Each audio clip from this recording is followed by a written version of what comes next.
नमस्कार दोस्तों, कैसे हो आप सब। आशा करती हूँ आप लोग ठीक होंगे। तो आज सुनाएंगे आप सभी को सोहर गीत। सुनिएगा और बताइएगा कैसा लगा। बहुत ही प्यारा सोहर गीत है। एक तिरिया है, उनका मर्द ताना मारता है। आ ताना कैसे मारता है जानता है? जेकरे मर्द ही ताना मारता है, उनका सास ससुर का जरूरत क्या है। हियाँ सास ससुर जेठ जेठान ताना मारते, हियाँ मन से दुए ताना मारता है। तो देखिए आगे चल के देखा जाए कैसा है। बहुत ही अच्छा सोहर गीत है। चलिए सुनाते हैं।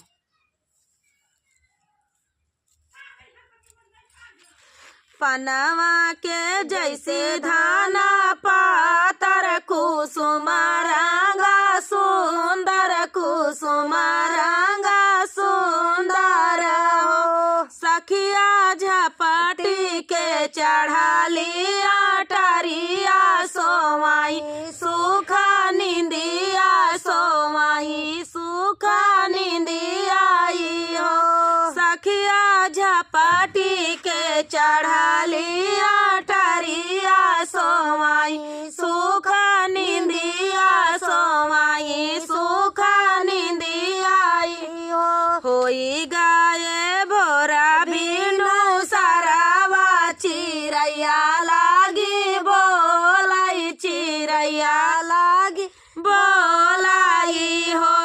पियावा छोड़ी देता हमारा चरावा, ता उठी के मई बाई ठबता, उठी के मई बाई ठीती हो।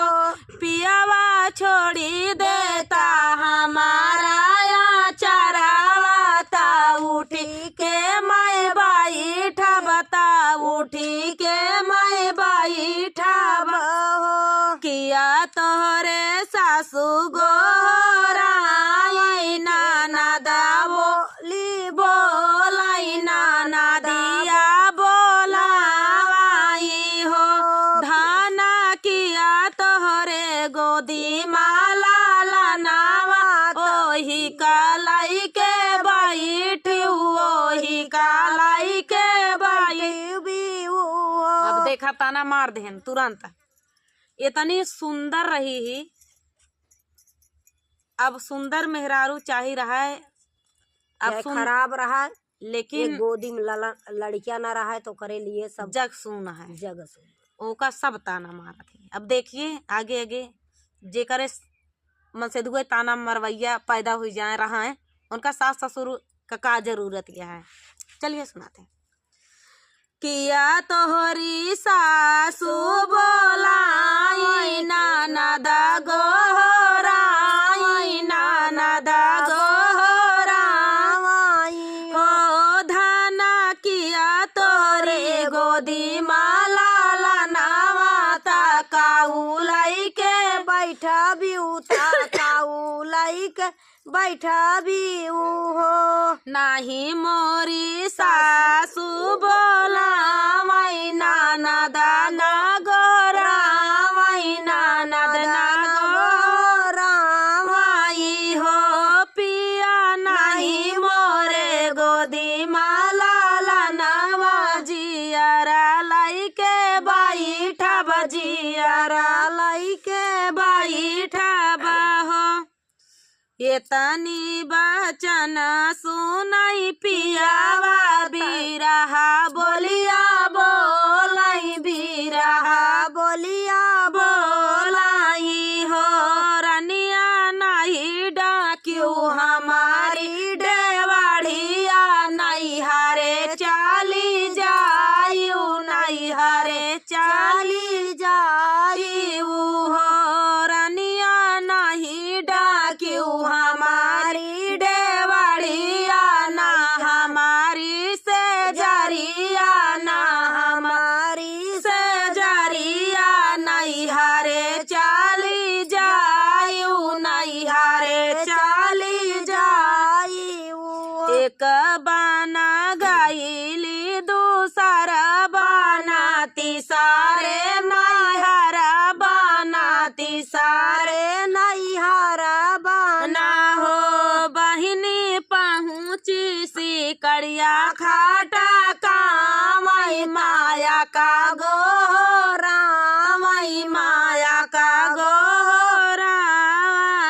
हो माया खोली दे तू पानी के केवड़िया भीतर चली आईत भीतर चली आई हो भीतर से निसारी मायरिया ता दुख सुख पूछई ता दुख सुख पूछाई हो बेटी कमाना संकट तोहरे जियाराया के लई चली आयु के लई चली आयु हो।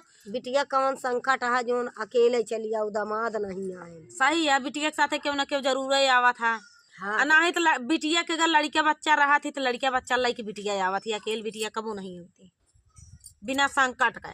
तो चलिए आगे आगे देखा माया उनके का पूछत यहाँ। अब देखा बिटिया का बतावत यहाँ तो पूछ लिहिन बेटी कवाना संकट तोहरे जियारा दुख सुख पूछई ता दुख सुख पूछई हो। अब देखा बिटिया उ का कहत यहाँ उनका अपनी माया का देखें तो फफक फफक रोवे लागिन कि हाँ अम्मा हमका ऐसे ऐसे हमका कहें बिटिया रोवा थी तो माई करेजा जोना एकदम से उकर जात है, दहल जात है कि हमारे बिटिया को बहुत बड़ा संकट है, हम अपने करेजा का टुकड़ा कैसे सहन करी। हाँ तो आगे देखिए का कहा थी काऊ कहिया मोरी माया कहता दुख लागई कहता दुख लागई हो माया जवाने मारा दे संग बियाहू पुरुष ताना मारई पुरुष ताना मारई ताये करे लालना बिना ये काहे लालना बिना हो जाऊ लावाटी बेटी जायू ताया पाने साजरू घरे या पाने साजना घरे हो बेटी नित उठी सूरजू मनायू लालना तोहरे होई है लालना तोहरे होई हाई हो लवाटी के आमई बेटी ससुर तया पाने साजना घरे पाने साजना घरे हो बेटी नित उठी सूरजू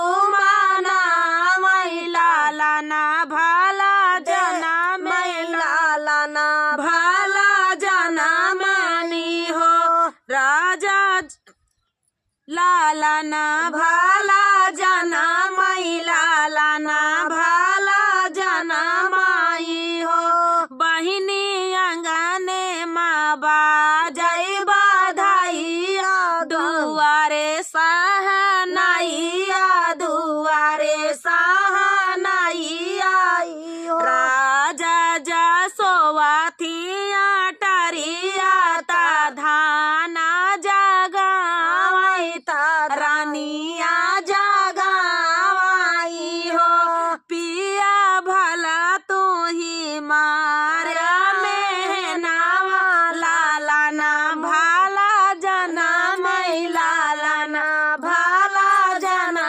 मैनी हो।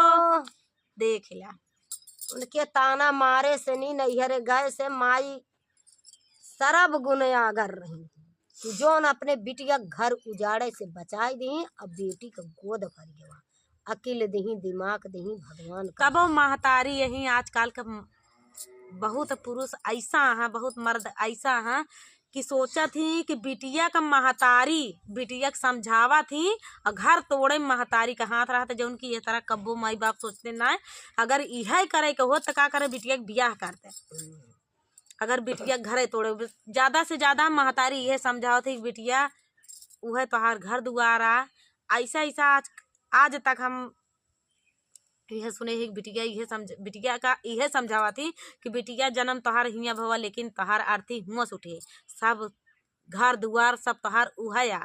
थोड़ बहुत अगर नोक झोंक होती हुआ तो 4-5 दिन हिया रखिए, ओकरे बाद फिर कहेंगे बिटिया जा अपने घरे। समझाए बुझाए के भेज दी। कब वो ही नहीं कहतन कि बिटिया रहा दे तो इतना मारता है इतना गरियावत है तो हम तो लाओ दूसर उठा के दूसरे खिया कह दी। कब्बो ना कहते जहाँ तक बनाए पावा थी तहाँ तक समझावा थी तू ही घरे रहा। तो आते हैं आप सभी को। कच्ची सोपाड़ी धतूरे का पान जिया जिया हो लाल जिया जिया हो लाल, कच्ची सोपाड़ी धतूरे का पान जिया जिया हो लाल जिया जिया हो लाल। एक बीरा वही सासू का दे बई, एक बीरा वही सासू का दे बई, खाई बउराई पियारी बची जाए जिया जिया हो लाल जिया जिया हो लाल, खाई बउराई पियारी बची जाए जिया जिया हो लाल जिया जिया हो लाल। कच्ची सोपाड़ी धतूरे के पान जिया जिया हो लाल जिया जिया हो लाल। अब देखा इतना सासू पियरी बची जाए। कच्ची सुपारी ले हैं कच्ची सास को देखना है ना। हाँ ये पियरी हम खुदे ओढ़ ले तो फिर बीरा खवा दे हैं सास को, हम खुद ही बगुरान रही है। कच्ची सुपारी सूट नहीं करता है नहीं धतूरे का पान बतावा। तो अब ना ही देख मन रहा पता ही का तो जी नहीं देती। हाँ लेकिन कौन व्यवस्था के यहाँ देखा, कौन व्यवस्था के यहाँ देखा, स्वागत करे बिना। चलिए सुनाते हैं। एक बीरा वही जठनी का दे बई, एक बीरा वही जठनी का दे बई, खाई बउरा सिकड़ी बची जाए जिया जिया हो लाल जिया। कहाँ गए क्या बा अरे खाई बउरा सिकड़ी बची जाए जिया जिया हो लाल जिया जिया हो लाल। कच्ची सुपारी धतूरे के पान जिया जिया हो लाल जिया जिया हो लाल, कच्ची सुपारी धतूरे के पान जिया जिया हो लाल जिया जिया हो लाल। एक बीरा छोटी ननदी का दे बई, एक बीरा छोटी ननदी का दे बई, खाई बउराई कंगना बची जाए जिया जिया हो लाल जिया जिया हो लाल, खाई बउराई कंगना बची जाए जिया जिया हो लाल जिया जिया हो लाल। जब कंगनवा पे आवत ना तो जिगरा धड़क जात है। कंगना मांगी है नंदी, कंगना मांगी है जरूर, कंगना ऐसे मुँह से बिली में फेंक दे दोबारा मिले ना अब चाहे चूहा और अंदर तक ओका घेरा ले जाए बात लेकिन से बड़ा खुद इनके पर लेकिन वो बच जाए।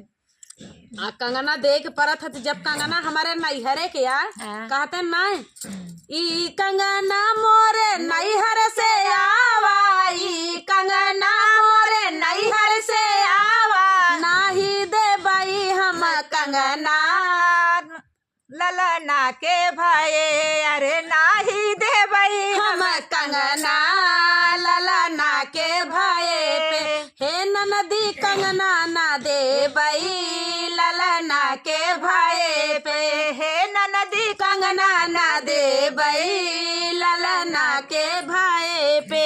अब देखा क्या कहतियाँ।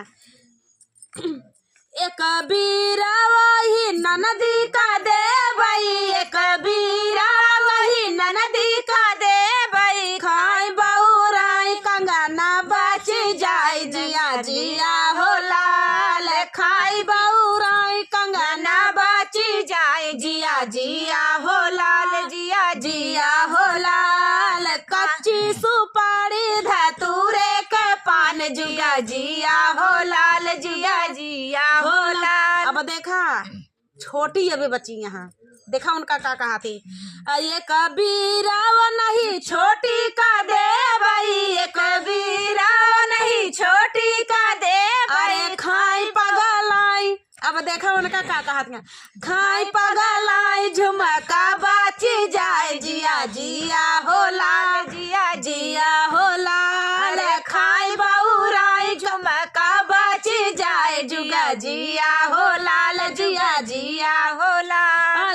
कच्ची सुपारी धतूरे का पान जिया जिया हो लाल जिया जिया हो लाल। कच्ची सुपारी धतूरे का पान जिया जिया हो लाल जिया जिया हो लाल। तब गोतनिया बची है यार।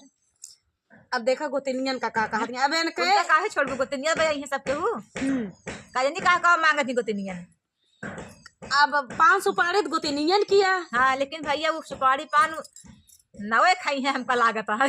अब देखा का कहते हैं एक बीरा नहीं गोतनिन का दे भाई एक बीरा नहीं गोतनिन का दे भाई खाए बउराई लड्डुआ बाची जाए जिया जिया हो लाल जिया जिया हो लाल। अरे खाए बउराई लड्डू बाची जाए जिया जिया हो लाल जिया जिया हो लाल। कच्ची सुपारी धतूरे के पान जुग जिया हो लाल जुया जिया हो लाल। कच्ची सुपारी धतूरे के पान जुया जिया हो लाल जिया जिया हो लाल। जुग जुग जियल मोरे लाल कि तू हो गया सब हमार बच गवा तू हो गया सब बचू गवा सब सेतन कौल ही छठी बरही। इतना बढ़िया व्यवस्था की इनका बहनी हमका तो सबसे ज्यादा हमका गोतनियन वाला नीक लाग। एक बीरा वो नहीं गोतनिन का देवे खाए बउराए इनके लड्डुए मारो। तो चलिए दोस्तों गोतनिन हरे बुरा जिन मानू लड्डू तो मिलबे करे लड्डू तो मिलबे करे आज नहीं तो कल मिले। चलिए तब तक के लिए आशीर्वाद दे रहा लड्डू मिले। तब तक के लिए मिलते हैं नेक्स्ट वीडियो में। आप सभी को गीत कैसा लगा? बहुत ही मजेदार गीत था। आप कमेंट करके जरूर बताना क्योंकि दीदी को कमेंट का बहुत ज्यादा इंतजार रहता है। हमका देर में रहता है इनका सबसे पहले रहता है।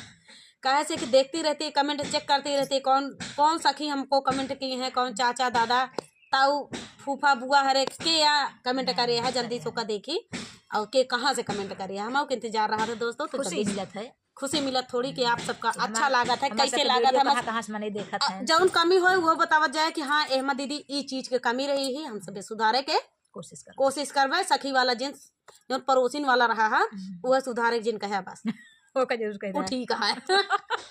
तो चलिए दोस्तों मिलते हैं नेक्स्ट वीडियो में तब तक के लिए नमस्कार।